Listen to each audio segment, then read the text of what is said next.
read that. Have you ever heard those words? Personally, I have, and in my opinion, too many times. I live in the United States of America, where my First Amendment is the freedom of speech, religion, and press. So why were books being taken away from me while I was in the educational school system? Let me tell you a quick story. A girl who was in 7th grade was sitting in the library for a study hall. After finishing all her work, she decided to pull out a book to start the night from home. Sitting there, completely silent, may I remind you, the librarian came over and asked her where she got that book, and she told her for home. Since the book was not age appropriate and approved, the librarian told the girl she was not allowed to read it in school and took it from her. Later, her parents were called to come pick up the banned material. However, the girl sat there, confused of why she was just being punished for reading. For reading. Turns out, that little girl was me, and I did not know at the time that this was only the first of many times that this would happen. Reported by Banned Book Week in 2015, since 1982, 11,300 books have been challenged due to their content. The act of banning books and censoring them is wrong. This act does not only go against your First Amendment, but also prevents one's learning and expansion of imagination. Performed actions of censorship do not only disrupt the reader, but the writer as well. What is book banning? What exactly is censorship? The act of banning books and censoring them, firstly, is wrong. However, according to the American Library Association, banning books is the removal and restriction of materials based upon the objection of a group or person. So, yet in the bigger picture, book banning is the removal and restriction of choosing what materials you are and are not allowed to read. Now, banning is the father of all evil, but his son is censorship. Defined by the National Coalition Against Censorship, censorship is the practice of efficiently examining books and movies and then suppressing unacceptable parts. So in the logical understanding, censorship is the act of giving you parts of information that another feels is right for you and taking away parts of information that another feels does not pertain to you.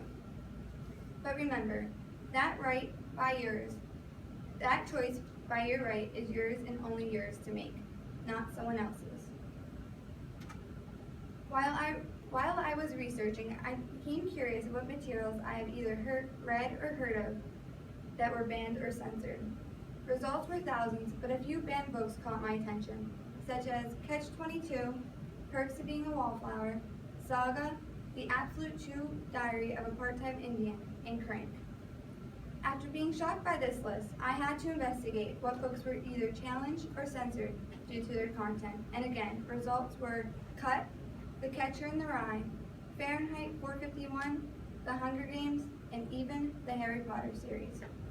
I could have kept going, but when I was doing this research and realized I was only at the letter H and a quarter of the way down the page, I had to stop. This list makes my stomach turn. Thousands and thousands of pages, banned or censored, for which a reader will never see, never read. It's wrong. Now with all these definitions, information, and lists, what does this all result to? Actions always have consequences. Around 230 years ago, our founding fathers sat down and wrote the Constitution for the United States of America. The First Amendment, the first right they wrote, was the freedom of speech, religion, and press. Speech, religion, and press. By those three ideas, anyone has the freedom to express their words, whether negative or positive. One can practice any religion they choose, and one can share anything to anyone in writing. If this is all our right that was written on a paper 230 years ago, why now is it that books that express the freedom of speech and press are being taken away? Realize banning and censoring books goes against not only the reader's First Amendment, but also the authors, who put their words onto now suppressed pages. Now, the First Amendment can be taken away from the reader. What is the next action to come?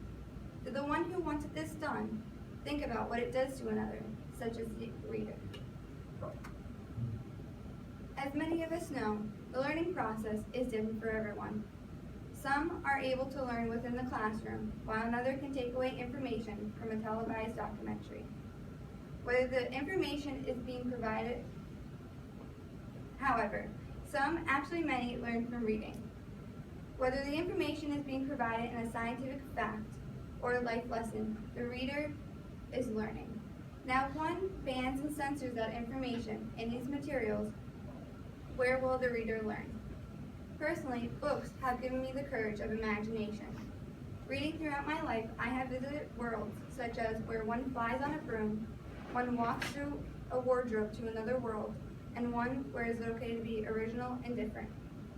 Yet, if books are banned and censored, the imagination is ripped from our hands. The other side will say, if the materials are censored, the reader is still receiving what the author intended. However, they are wrong.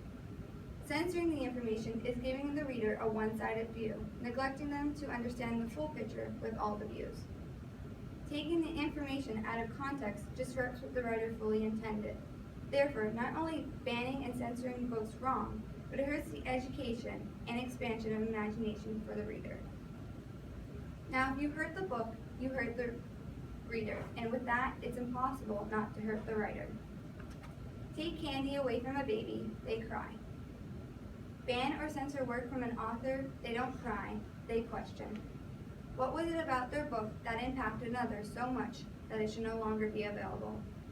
They voiced their words, created a story for another to experience, yet that experience and information is being taken away from their audience. Banning or censoring silences the author's First Amendment, silences their creativity, silences their voice. As the banned author Judy Blume stated, in this age of censorship, I mourn the loss of books that will never be written. I mourn the voices that will be silenced, writers' voices, teachers' voices, students' voices, all because of fear. Censoring changes what the author is actually saying by taking the text out of context completely. Banning and censorship does not help the writer in any way, but destroy what they strive to do in their craft and what they have done. And this is a quick video about an author named Ellen Hopkins who her work was banned. Right on the side.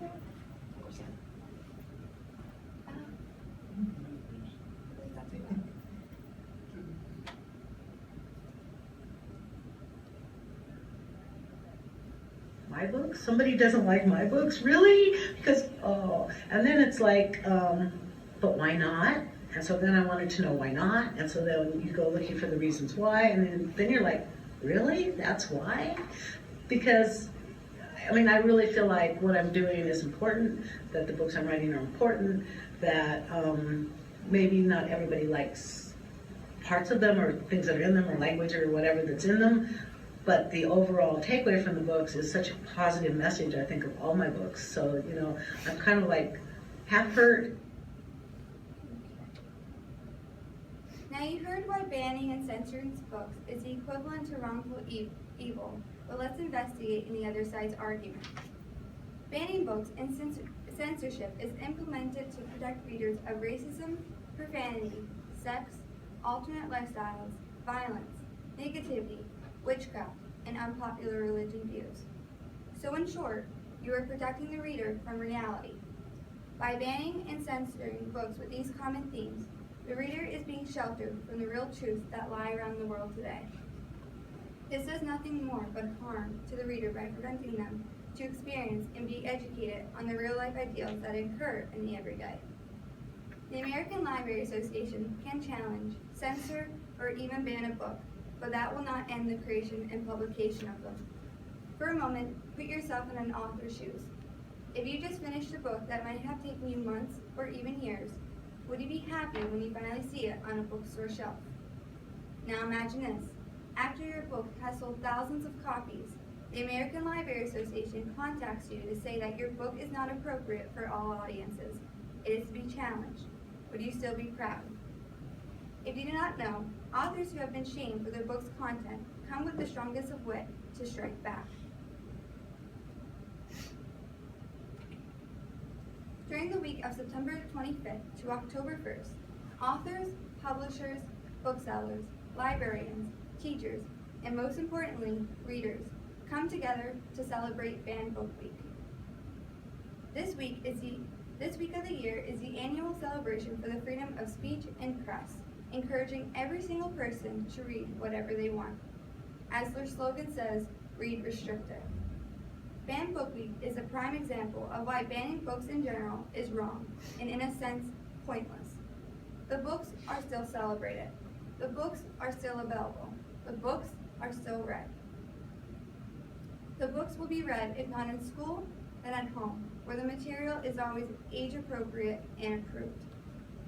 A week is celebrated every year to show that challenging, censoring, or even banning a book will never end reading. Now, instead of banning or censoring the materials, there is a much better way and more educated way to get all the original information to the reader. Discuss what the material is saying. And this is the second half of the video. To read the books, because you cannot pull scenes or words or whatever out of context. You have to read the entire story and see what the outcome of that is. You know why those things are there, and you can't do it by not reading the entire book. So read the entire books, and then come talk to me about it, or talk to your kids about them. How about letting your kids read them and talking to your kids about what's in them? Because and I say it often. It's that ignorance is not. It's not a weapon. Knowledge is a weapon, not ignorance. And so, let them understand these things, let them know, open up the lines of communication. It's important to do. So in conclusion, for some of you, you might be thinking this problem does not affect you because you do not read. However, you are wrong. This problem is larger than just banning and censoring books, but is your First Amendment being violated. This is the amendment in which you can practice whatever religion you want, say whatever you want, and read whatever you want. If this amendment can be twisted in favor for someone else, how long will it be that until your Facebook status or your tweet from Twitter is taken down because it is not favored by another, that another feels it is not age appropriate or approved? Besides the First Amendment, by doing this act, education and imagination are being stripped away from the reader and demolished for the writer. Banning or censoring books is a major problem. A problem some would say has been kept quiet for too long.